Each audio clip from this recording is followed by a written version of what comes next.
नमस्कार। उत्तराखंड न्यूज में आपका स्वागत है। मैं हूं माधवी पांडे आपके साथ। बढ़ते हैं खबरों की तरफ। 20 नवंबर को होने वाले केदारनाथ विधानसभा उपचुनाव के लिए नामांकन प्रक्रिया के तहत दूसरे दिन एक निर्दलीय प्रत्याशी ने नामांकन प्रपत्र लिया। 2 दिनों में 3 नामांकन प्रपत्रों की बिक्री हो चुकी है। राष्ट्रीय दलों ने अभी अपने प्रत्याशियों की घोषणा नहीं की है। केदारनाथ विधानसभा उपचुनाव के लिए बुधवार को निर्दलीय प्रत्याशी त्रिभुवन चौहान ने नामांकन प्रपत्र खरीदा है। वहीं मंगलवार को डॉक्टर आशुतोष भंडारी और रमेश नौटियाल ने नामांकन प्रपत्र खरीदा था। 2 दिनों में कोई भी नामांकन दाखिल नहीं हुआ है। उपचुनाव के लिए नामांकन दाखिल करने की अंतिम तिथि 29 अक्टूबर है, जबकि 30 अक्टूबर को नामांकन पत्रों की जांच की जाएगी और नाम वापस लेने की अंतिम तिथि 4 नवंबर होगी। केदारनाथ में 20 नवंबर को मतदान होगा और 23 नवंबर को मतगणना की जाएगी। प्रदेश के अपर मुख्य निर्वाचन अधिकारी विजय कुमार जोगदंडे ने बताया कि केदारनाथ विधानसभा क्षेत्र के मतदान के लिए 173 बूथ बनाए गए हैं।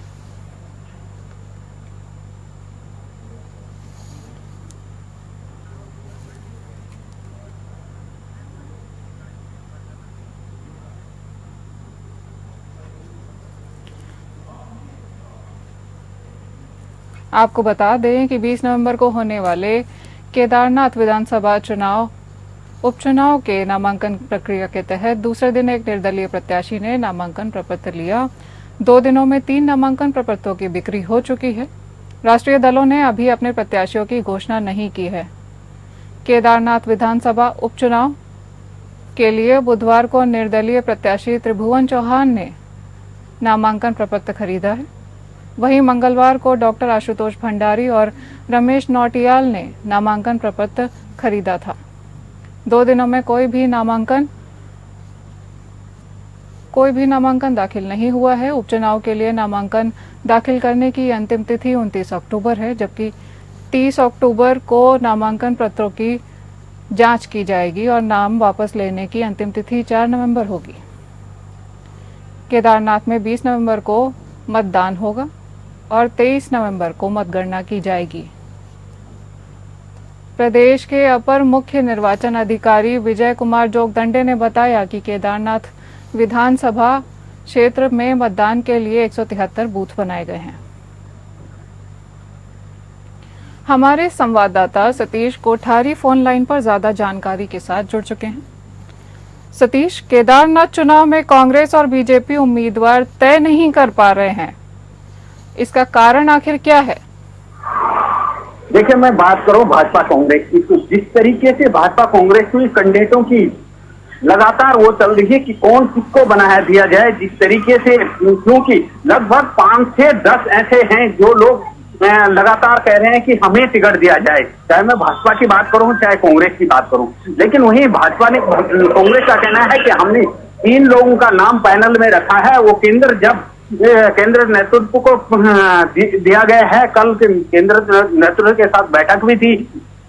कांग्रेस के आला कमान उत्तराखंड के बड़े बड़े नेता जा रखे थे, चाहे मैं बात करूं करण मेहरा प्रदेश अध्यक्ष के, चाहे मैं बात करूं जो वहां के प्रभारी बना रखे हैं सभी लोग, जो वहां कमेटी में लखपत बुटोला, अपना गणेश गोदियाल, अपना प्रीतम सिंह और ये यशपाल आर्य, तो जिनको जिम्मेवारी दे रखी है मुख्य नेताओं को केदारनाथ की, उनकी बैठक थी केंद्र में।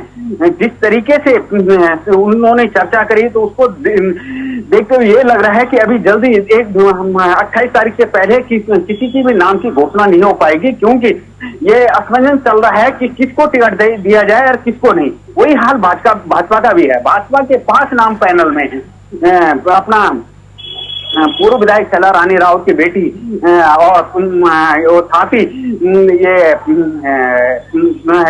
उनकी अध्यक्ष आशा नौटियाल, फिर मनोज रावत, तो इस तरीके वो भी 5 नाम लेके बैठे हैं। लेकिन अभी तक किसी ने फाइनल नहीं कर पाए और ये नहीं कर पाए कि कौन हमारा प्रत्याशी होगा। उसको लेकर लगातार मंथन चल रहा है। लेकिन 28 तारीख तक ये लग रहा है कि 28 से पहले अभी कोई भी अपना प्रत्याशी घोषित नहीं कर पाएगा। जी, जानकारी के लिए धन्यवाद सतीश। आप बने रहिए हमारे साथ, हम आपसे और भी अपडेट लेते रहेंगे। 2024 लोकसभा चुनाव के दौरान बड़ी संख्या में दूसरे दलों के नेता और कार्यकर्ता भारतीय जनता पार्टी में शामिल हुए, लेकिन अब बढ़ा हुआ है कुनबा कहीं न कहीं भाजपा के गले की फांस बनता नजर आ रहा है। दरअसल 20 नवंबर को केदारनाथ में उपचुनाव होने हैं, लेकिन जिसको लेकर भारतीय जनता पार्टी में दावेदारों की होड़ लगी हुई है। लेकिन इस बीच केदारनाथ सीट से 2 बार निर्दलीय उम्मीदवारों के तौर पर चुनाव हार चुके कुलदीप सिंह रावत के तेवरों से भाजपा में बेचैनी है। लोकसभा चुनाव के दौरान भाजपा में शामिल हो चुके कुलदीप उपचुनाव में टिकट न मिलने पर बड़ा कदम उठा सकते हैं। उनके सोशल मीडिया पर चल रहे इंटरव्यू तो यही संकेत दे रहे हैं, जिसको लेकर कांग्रेस चुटकी ले रही है।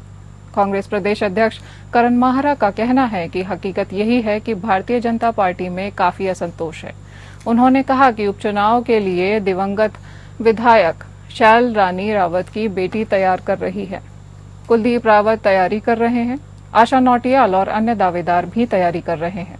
उन्होंने कहा कि पार्टी में नाराजगी भी है, लेकिन लोकसभा के वक्त लोगों को झूठ बोलकर पार्टी में सम्मिलित किया गया।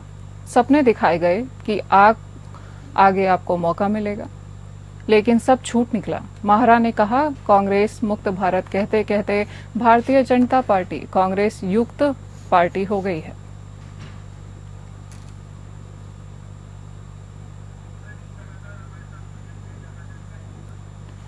सतीश कोठारी हमारे साथ लगातार बने हुए हैं ज्यादा जानकारी के साथ। सतीश, बीजेपी में दावेदार ज्यादा हो गए हैं, बीजेपी इसको लेकर आखिर क्या रणनीति अपना रही है? कौन टिकट की रेस में ज्यादा आगे नजर आ रहा है? देखिए, मैं बात करूं तो केदारनाथ की, तो केदारनाथ को सबसे पहले तो भाजपा को ये डर सता रहा है कि जो हाल हरिद्वार में हुआ, जो हाल जो है बद्रीनाथ में हुआ, वो हाल ना हो। और इसलिए उन्होंने हर नेता को, हर जो कैबिनेट मंत्री, चाहे मैं सांसद की बात करूं, चाहे कैबिनेट मंत्रियों की बात करूं यहाँ पे, या चाहे अन्य विधायकों की बात करूं, सबको केदारनाथ में लगा दिया गया है। 5-5 नेताओं को, 5-5 कैबिनेट मंत्रियों को केदारनाथ में लगाया गया है। अब वहां पे ये दिक्कत आ गई कि वहां पे जो है 5 लोग जो है, 5 कैंडिडेट जो है जो बड़े दावेदार हो गए। कुलदीप रावत, शैला रानी रावत की बेटी और जो पूर्व विधायक थी, और साथ में आशा नौटियाल, साथ में ये अजय कोटियाल, और बड़े बड़े नाम आ रहे हैं। लेकिन ये हो रहा है कि जिस तरीके से उन्होंने वहां पे ये लोकसभा के चुनाव पे हर किसी को कहा कि आओ और टिकट पाओ, आओ और तुम्हें जो है भाजपा में इज्जत मिलेगी, भाजपा में कुर्सी मिलेगी, भाजपा में कद बढ़ेगा। लेकिन वो आज देखा जा रहा है कि बहुत मुश्किल उनकी साथ बन गई। वो जिस तरीके से वहां पे गद्दार नेता, पूर्व विधायक रह चुकी आशा नौटियाल मुख्य दावेदार, फिर कुलदीप रावत जो 2 बार चुनाव लड़ा और 2 बार दूसरे नंबर पे रहा, वो भी उसका वर्चस्व काफी है वहां पे।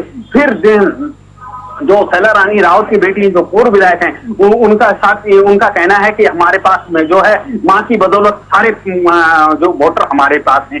तो उसको लेकर लगातार मंथन चल रहा है, लेकिन टिकट किसको मिलेगा इस पे अभी तक भाजपा कुछ कर नहीं पाई। लेकिन अभी देखा ये जा रहा है कि मुख्य दावेदार 2 ही लोग हैं, जो एक आशा नौटियाल जो उनकी महिला प्रदेश अध्यक्ष हैं भाजपा की, और साथ में जो ये शैला रानी रावत की बेटी, तो वो जो है मुख्य दावेदार हैं। अब इन दोनों में तो किसको टिकट दिया जाता है या तीसरे की लॉटरी लगती है, वो बात अलग है। लेकिन जो है मुख्य दावेदार ये दोनों हैं। अब इनमें से किसको टिकट दिया जाता है वो बात अलग है। लेकिन वही मैं कुलदीप रावत की बात करूं तो कुलदीप रावत लगातार ये कह रहे हैं कि मुझे अपने जानकारी के लिए धन्यवाद सतीश, बने रहिए हमारे साथ।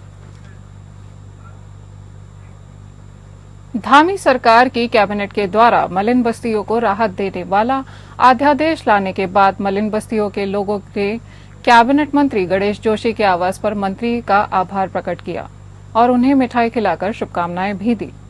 कैबिनेट मंत्री गणेश जोशी ने कहा कि प्रदेश की भाजपा सरकार हमेशा गरीबों के साथ है और हितों को लेकर कार्य कर रही है।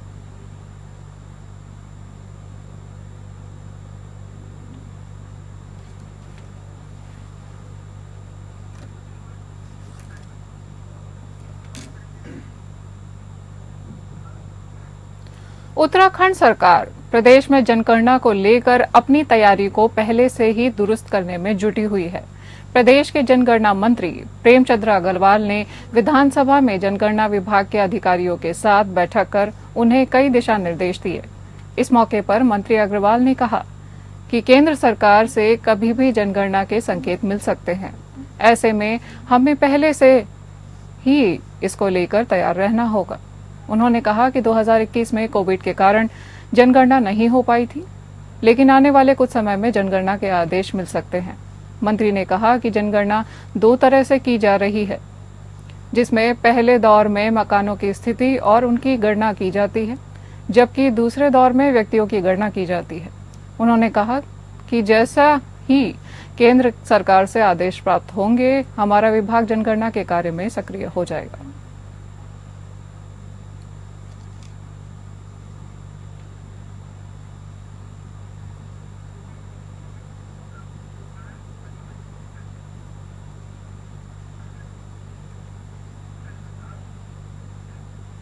उत्तरकाशी में बनी मस्जिद के खिलाफ लोग सड़क पर उतरकर अपना आक्रोश को व्यक्त कर रहे हैं, लेकिन प्रशासन इस मस्जिद को लीगल बता रहा है। अब यह मामला विवाद का विषय बनता जा रहा है। आपको बता दें कि हिंदूवादी संगठन के तमाम नेता और स्थानीय लोग मस्जिद को अवैध बताकर उसके खिलाफ आंदोलन कर रहे हैं और जिला प्रशासन से इस पर ठोस कार्यवाही की मांग कर रहे हैं। हिंदू धर्मगुरु स्वामी दर्शन भारती और उनके अन्य सहयोगियों ने कलेक्ट्रेट परिसर पहुंचकर जिलाधिकारी को ज्ञापन देने की कोशिश की, लेकिन पुलिस प्रशासन ने कलेक्ट्रेट जाने वाला रास्ता और मस्जिद की ओर जाने वाले रास्ते को बीच में ही बैरिकेडिंग लगाकर रोक दिया। लेकिन प्रदर्शनकारी इसी रास्ते से जाने के लिए अड़े रहे। इसी बीच पुलिस ने अचानक सभी लोगों पर लाठीचार्ज किया और आंसू गैस के गोले भी पुलिस द्वारा छोड़े गए। इस दौरान प्रदर्शनकारियों और पुलिस के बीच तीखी नोकझोंक भी हुई है। प्रदर्शनकारियों का कहना है कि वह अवैध मस्जिद के खिलाफ ज्ञापन देना चाहते हैं, लेकिन पुलिस प्रशासन प्रदर्शनकारियों को जिला कलेक्ट्रेट में नहीं जाने दे रही। इसी बात से लोगों ने जिला प्रशासन के खिलाफ नारेबाजी की। इस आंदोलन में अब सनातन धर्म के हजारों लोग सड़कों पर उतरे। उन्होंने कहा कि उत्तरकाशी में बनी मस्जिद ठीक कर्णावत तलहटी के नीचे और विश्वनाथ के सामने पर है और सनातनी लोगों का आरोप है कि उत्तरकाशी में बनी मस्जिद पूर्ण रूप से अवैध है। उत्तरकाशी के इस मामले में अब प्रशासन की ओर से अपनी सफाई भी दी जा रही है। पुलिस प्रशासन ने इस पर कहा है कि मस्जिद को लेकर पहले जिला प्रशासन की ओर से जांच की गई, जिसमें मस्जिद को वैध बताया गया। आईजी गढ़वाल के नगन्याल ने कहा कि मस्जिद निजी संपत्ति पर बनी है और वह काफी पुरानी है।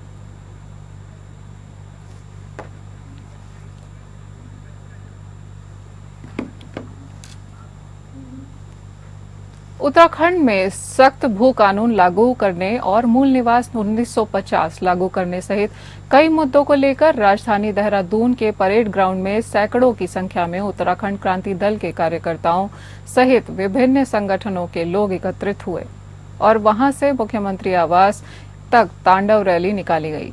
हालांकि मुख्यमंत्री आवास से पहले ही भारी संख्या में मौजूद पुलिस बल ने बैरिकेड लगाकर प्रदर्शनकारियों को रोक दिया, जिससे नाराज प्रदर्शनकारियों ने जोरदार प्रदर्शन किया। यूकेडी के पूर्व केंद्रीय अध्यक्ष त्रिवेंद्र पवार ने मीडिया से मुखातिब होते हुए कहा कि हमारी लड़ाई जल, जंगल और जमीन को बचाने की है और यही वजह है कि आज सड़कों पर सैकड़ों की संख्या में प्रदेश के अलग अलग कोनों से लोग आए हैं। यूपीसीएल के एमडी अनिल यादव का कार्यकाल इस माह पूरा हो जाएगा। सीपीसीएल सहित सियासी गलियारों में चर्चाओं का बाजार गर्म है कि राज्य सरकार उनको 2 साल का सेवा विस्तार देने जा रही है। अनिल यादव के सेवा विस्तार पर सोशल मीडिया में जंग छिड़ी हुई है। यूपीसीएल के एमडी अनिल यादव पर युवा नेता बॉबी पवार समेत कई लोगों ने करोड़ों के भ्रष्टाचार का आरोप लगाया है। उनके बेटे की फर्म को लेकर पटेल नगर थाने में भी केस दर्ज हुआ है और इस पर पिछले 2 साल से जांच लंबित है। विजिलेंस जांच भी चल रही है।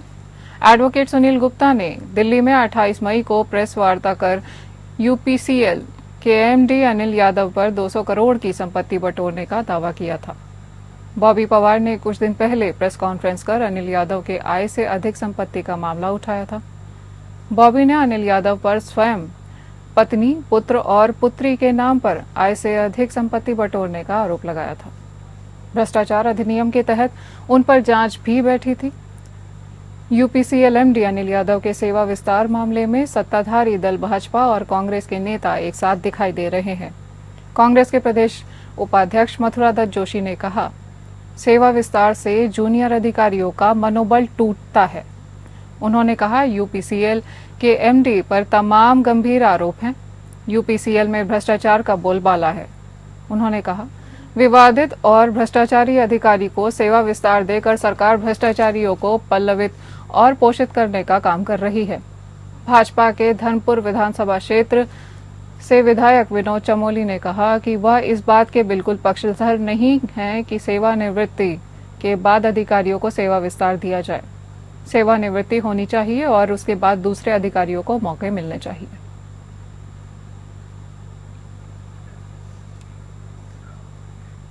सरोवर नगरी नैनीताल से 22 किलोमीटर दूर भीमताल में कुमाऊं आयुक्त और सचिव मुख्यमंत्री दीपक रावत ने राजकीय प्रजनन उद्यान भीमताल में औचक निरीक्षण किया, जिसमें कई प्रकार की गड़बड़ियां पाई गई, जिस पर आयुक्त ने तत्काल राजकीय प्रजनन उद्यान भीमताल के परंपरागत कृषि विकास योजना के अंतर्गत संचालित आउटलेट को सील करने के निर्देश दिए। इस दौरान उन्होंने बताया कि शिकायत मिली थी कि किसानों को मिलने वाला बीज गुणवत्तापूर्ण नहीं है, साथ ही कई प्रकार की खामियां भी पाई गई हैं। आयुक्त ने दीपक रावत ने कहा, मुख्यमंत्री के स्पष्ट निर्देश हैं कि किसान को फसलों का बीज गुणवत्तापूर्ण एवं पारदर्शी तरीके से वितरित किया जाए। इसी के दृष्टिगत उनके द्वारा भीमताल स्थित उद्यान विभाग के परंपरागत कृषि विकास योजना के अंतर्गत संचालित हो रहे आउटलेट का निरीक्षण किया गया है, जिसमें कई प्रकार की खामियां मिली हैं, जिसके बाद उन्होंने उक्त आउटलेट को सील करने के निर्देश दिए हैं। साथ ही इस संबंध में किसान को गुणवत्तापूर्ण और पारदर्शी तरीके से फसलों के उपलब्ध कराए जाने के निर्देश भी दिए गए हैं।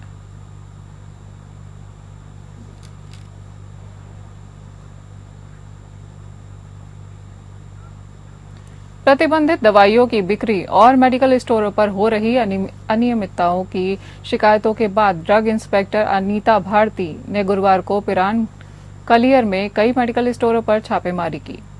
जांच के दौरान सभी मेडिकल स्टोरों पर व्यवस्थाएं सही पाई गई, फार्मासिस्ट मौजूद मिले और सीसीटीवी कैमरे भी दुरुस्त पाए गए। हालांकि कुछ स्टोर मालिक छापेमारी की सूचना मिलने पर अपने स्टोर बंद कर फरार हो गए, जिन पर आगे औचक निरीक्षण किया जाएगा।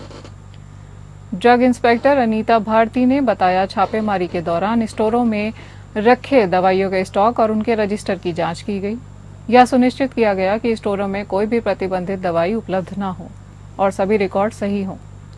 सभी मेडिकल स्टोरों पर फार्मासिस्ट की उपस्थिति में जांच की गई। इस दौरान फार्मासिस्ट ही स्टोर पर मौजूद मिले, जो नियमानुसार सही था।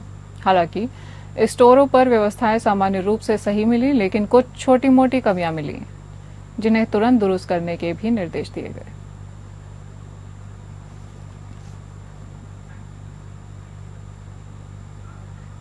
उत्तराखंड पर्यावरण संरक्षण एवं प्रदूषण नियंत्रण बोर्ड ने दून समेत 13 शहरों में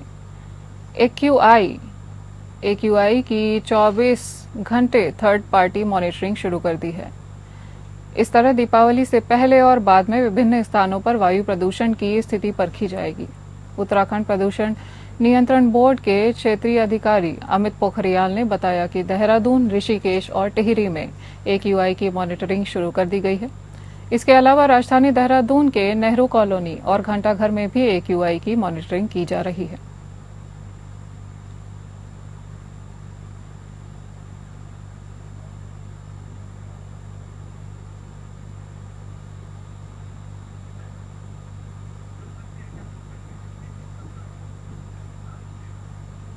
जनपद बागेश्वर में राजस्व टीम में बकायेदार को पकड़कर राजस्व हवालात में बंद कर दिया गया है।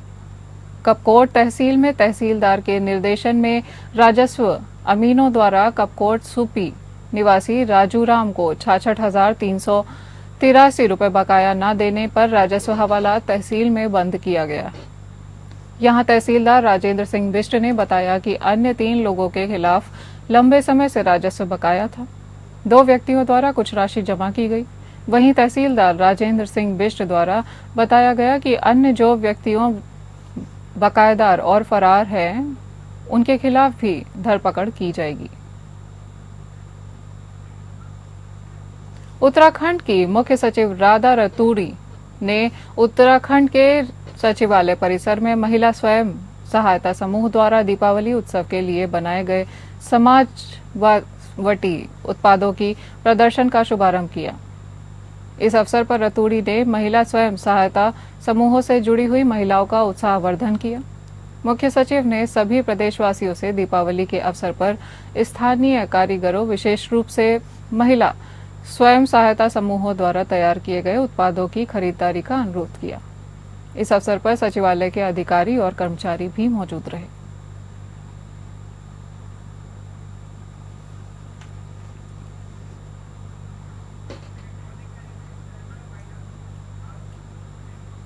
इस बुलेटिन में इतना ही। बने रहिए हमारे साथ, तब तक के लिए नमस्कार।